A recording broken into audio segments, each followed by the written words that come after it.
उत्पत्ति की पुस्तक उसका 37 अध्याय और उसके 9 पद के अनुसार परमेश्वर का जीवित और पवित्र वचन इस प्रकार से कहता है, यूसुफ ने एक सपन देखा और वो सपन क्या देखा कि सूरज और चंद्रमा और 11 तारे उसको दंडवत कर रहे हैं।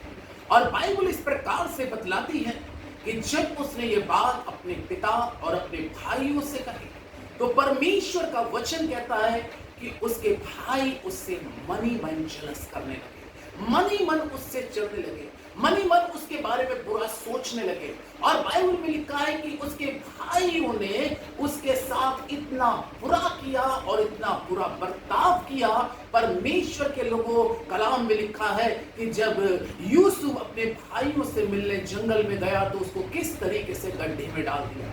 हो सकता है परमेश्वर के लोगों, परमेश्वर आपको उठाने का प्रयास कर रहा है, कभी वो सपने के माध्यम से आपको बता रहा है, लेकिन परमेश्वर के लोग उसके निज के भाइयों ने उसको गड्ढे में डाल दिया, लेकिन परमेश्वर ने उस गड्ढे से निकाला। आज मैं कहना चाहता हूं हर एक उस जिंदगी से जो आज गड्ढे में जा रही है, लेकिन विश्वास करें कि वो परमेश्वर जो यूसुफ को गड्ढे से निकालकर, ओ परमेश्वर के लोगों, कलाम कहता उसके बाद वो गड्ढे से निकाला गया और उसके बाद में वो इश्माइलियों के हाथ बेच दिया गया। और वचन कहता है परमेश्वर के लोगों, और वो बिकता हुआ, कलाम में लिखा है, मिस्र के अंदर में पहुंच गया। और जिस घर में वो मिस्र में रहा, कलाम इस प्रकार से कहता है कि उस मिस्री ने जान लिया कि ये शख्स जब से मेरे घर में आया है, मेरा घर फलवंत हो रहा है, मेरा घर आशीषित हो रहा है।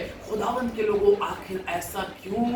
क्योंकि परमेश्वर यूसुफ के साथ था। लेकिन कलाम हमें इस प्रकार से बतलाता है कि उस घर के अंदर में उसकी पत्नी ने, कलाम में लिखा है कि यूसुफ को पकड़ के उसके साथ व्यभिचार करना चाहा, लेकिन परमेश्वर का वचन कहता है कि उसने अपने आप को पाप से बचाया। मेरे अजीजों, याद रखिए, खुदा आपको बहुत फलवंत करेगा, बहुत आशीष करेगा, लेकिन जरूरत है कि आप हर एक आत्म से बचें। और उसके बाद में कलाम में लिखा है कि वो जेल के अंदर में डाल दिया गया।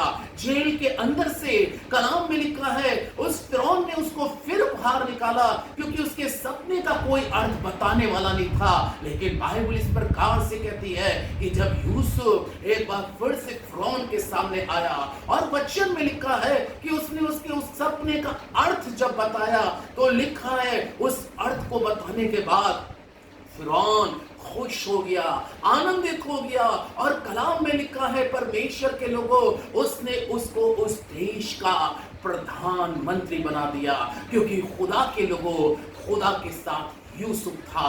अगर आज खुदा के लोगों, वो परमेश्वर आपके साथ है, चाहे लोग आपके साथ कितना बुरा व्यवहार कर रहे हो, कितना बुरा सोच रहे हो, कितना बुरा कर रहे हो, आपकी टांग पकड़ के कभी खींच रहे हो, आपको नीचे करना चाह रहे हो, लेकिन परमेश्वर के लोगों, याद रखिएगा, जिसको परमेश्वर उठाना चाहे उसको कोई नीचे नहीं कर सकता। यूसुफ के भाइयों ने, उसके संबंधियों ने उसको नीचा करना चाहा, लेकिन क्या मालूम है कि वो परमेश्वर यूसुफ के साथ था और खुदा ने उस यूसुफ को उस देश का, मिस्र का प्रधानमंत्री बनाया। और तब वो सपन उसका पूरा हुआ कि वो 11 भाइयों ने और सूरज और चंद्रमा ने, यानी कि उसके पिता और मां ने उसको दंडवत किया। खुदा में होके, खुदा की रूह से भर के आप वचन में बढ़े। खुदा आपको अच्छे सपनों के द्वारा ब्लेस करेगा और आपका सपना एक दिन पूरा होगा। खुदा को आशीष दे।